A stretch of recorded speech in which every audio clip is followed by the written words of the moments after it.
Lecture number 3. Next topic is density. So what is density stands for? Simply density is defined as the number of things or peoples which are in a place and in a relations. That is like if this is a area and there are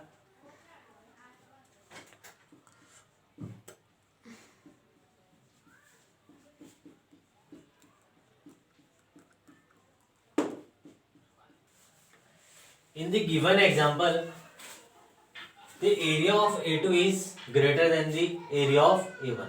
The number of family live in the area A1 is 13.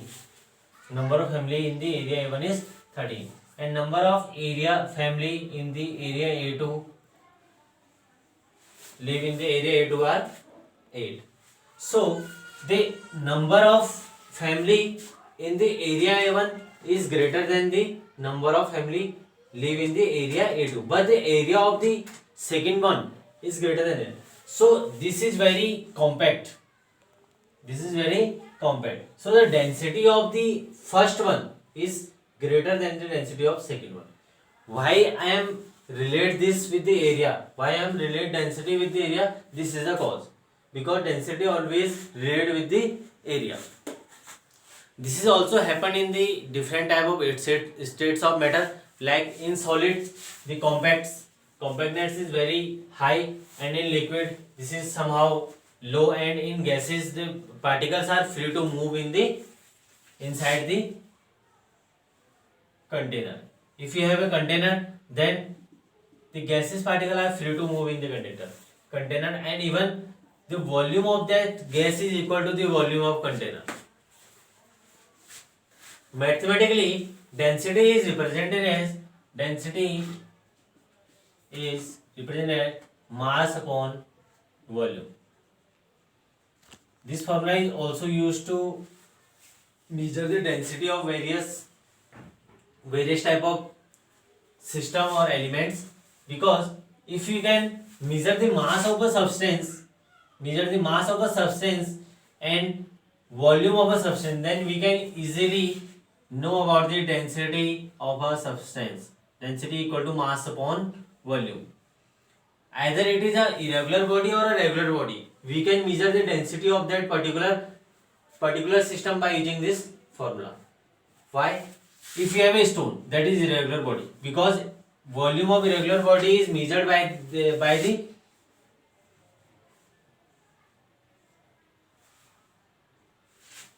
measuring cylinder. If we dip this stone in this measuring cylinder, then we can calculate the volume of this particular system or stone. Even the initial volume V1 and final volume V2, then we can use final minus initial, then we can calculate the volume of this stone, that is V, and V is calculated as V2 minus V1, that is final volume V2 minus initial volume V1, that is volume of this stone. And even we can calculate the mass of that stone by using the spring balance or beam balance or electronic balance. Then density equal to mass upon volume. We can put the mass of this stone in this formula and divide by its volume. Then we can easily calculate the density of a irregular body, even a irregular body and a regular bodies. Next is unit of density. Unit of density is density equal to mass upon volume. So unit of mass is kg and volume is meter cube. So first unit is kg per meter cube. It is also written as kg. Both are same. And smaller unit, then it will be converted in gram. Then kg per meter cube, because 1 kg equal to 1000 gram, and 1 meter equal to 100 centimeter. 1 meter cube equal to 10 to the power 6 centimeter cube. So we can convert this quantity 1 kg per meter cube equal to 1 kg equal to 1000 gram upon 10 to the power 6 means 1000 into 1000 centimeter cube. 1000 cancel with this 1 gram 1 upon 1000 gram per centimeter cube equal to 1 kg per meter cube, that is 1 gram per centimeter cube equal to 1000 kg per meter cube. So this is the conversion of kg per meter cube into the gram per centimeter cube. Next topic is density of different substances is different. If we have two bars of iron and aluminum of same volume, volume of both bar is same because both are in cuboidal shape like this. Then the iron bar is heavier than the aluminum bar because of the density. Because density of the iron which is an element and aluminum is also an element, both are metals.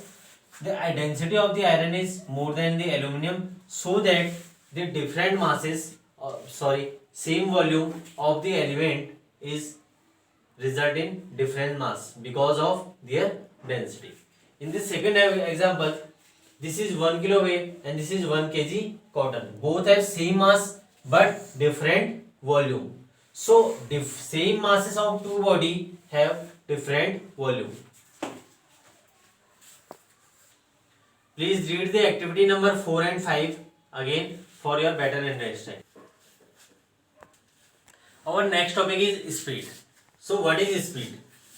Speed is the distance traveled by a body in unit time.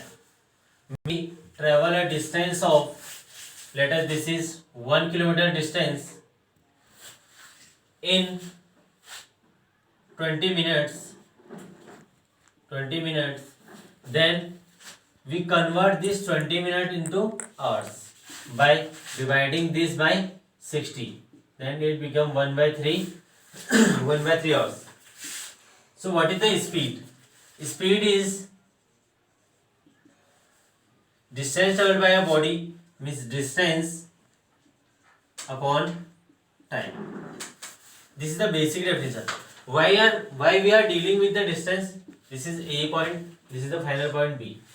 Because distance is a scalar quantity. Distance has no direction.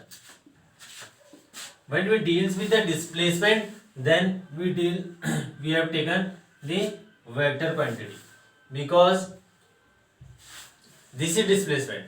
If we taken here displacement, then it is displacement.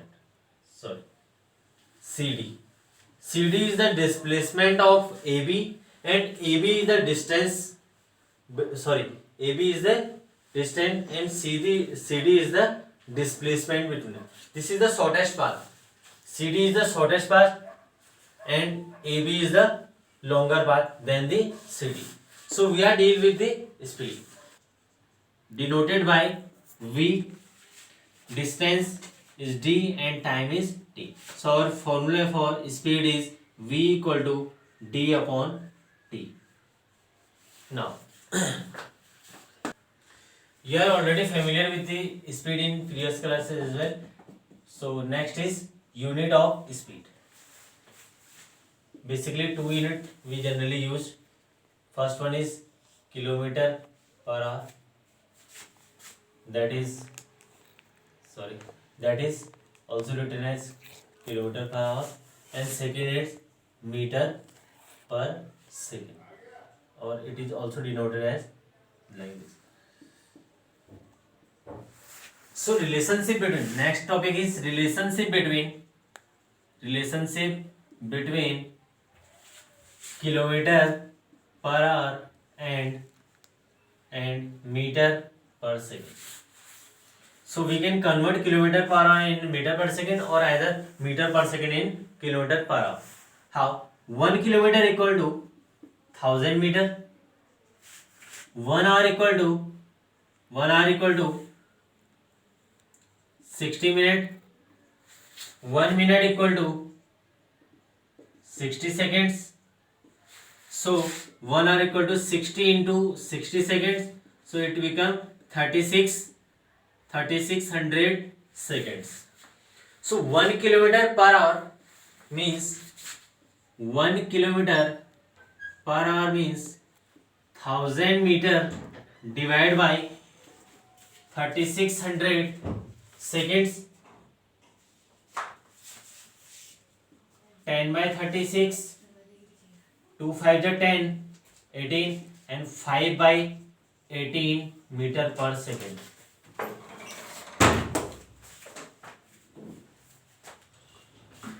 The relationship between 1 kilometer per hour equal to 5 by 18 meter per second or 1 meter per second equal to 18 upon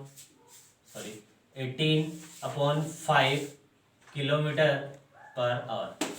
So these are the relation used as per the numerical problem. Whatever in the question, we can change the quantity in the required format. Okay student, other than these 3 lectures, you can read all the activities at least once, and your homework for today will be objective questions, all the objective questions, question number 1, 2, 3 and question number 4, all the parts of these 4 questions. And in the upcoming lecture we will discuss the numerical problem and the exercise question. So thank you so much.